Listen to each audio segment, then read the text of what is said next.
The sovereignty of God refers to God's rule over absolutely everything in this world. He is sovereign in his ruling over creation. The whole created order is held together in and by him.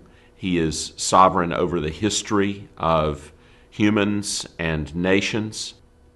He directs everything down to the smallest detail. Does that make us robots? Absolutely not. Because the truth of God's sovereignty and our human responsibility are truths that are coordinate truths. They're not contradictory truths. They're truths that go together. They're not truths that fight against one another. And my favorite two examples of that, one in the Old Testament and one in the New Testament, the story at the end of Kings where Micaiah, the prophet, one of the last prophets of the Lord left alive in Israel, tells Ahab that if he goes up to Ramoth-Gilead to fight against his enemies there, he will be killed. And he does this after having received a vision from the Lord of exactly what is going to happen and prophesying that vision. And if you'll go back, and I just encourage those that are watching this to go back and read that passage, it's a beautiful blending of both the truth of God's absolute sovereignty and the responsibility of men. Ahab basically tries to thwart the prophecy by disguising himself and by letting Jehoshaphat go in dressed as the king. And the Syrian soldiers actually try and kill Jehoshaphat because they think he's the king of Israel. But we're told in that passage that a certain man pulled his bow, aimed it at random, and shot the king of Israel in the joint of his armor, and he died.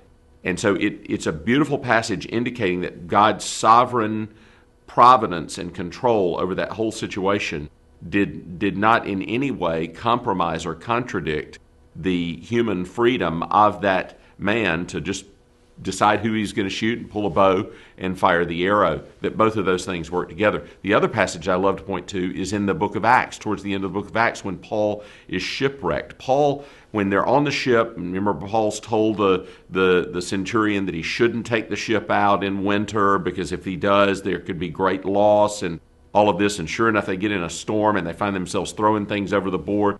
But the Lord comes to Paul and he says, "Paul, you don't need to worry. I've heard your prayers, and I'm going to save the lives of every man on this ship."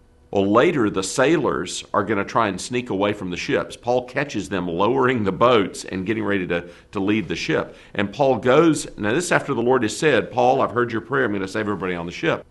And Paul goes to the soldiers and he says, "You see those sailors? They're getting ready to abandon ship. If they leave this ship, all of us will die." And so Paul's been told by the Lord that they're all going to live. He sees the sailors getting ready to leave the ship. He tells the soldiers, "If they leave, we will all die."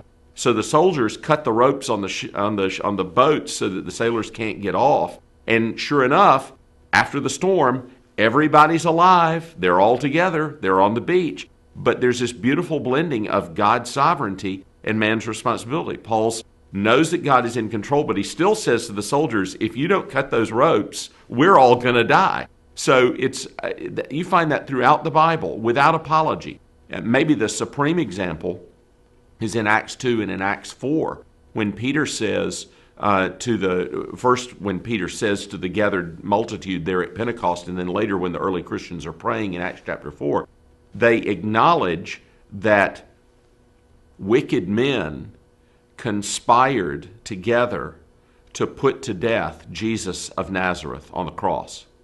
And in the same verse, acknowledge that this was all according to God's sovereign appointment. Men of Israel, this man who was appointed by God, you nailed to the cross by the hands of wicked men, which God had appointed and foreordained before all time. And no apology, no pause for a 40-minute explanation of how both of those things could be true at the same time. Just this glorious assertion that they were guilty for crucifying the Messiah, And that, by the way, this had been the plan, the stratagem of God for the redemption of mankind from before the foundation of the world. At the same time, God is sovereign. We're responsible. We're not robots. Our actions matter. Why do our actions matter? Because God, in His sovereignty, appoints means to accomplish His purposes. And very often, our choices, our desires, our actions are the means of God's appointment for the accomplishment of His will. Both are required.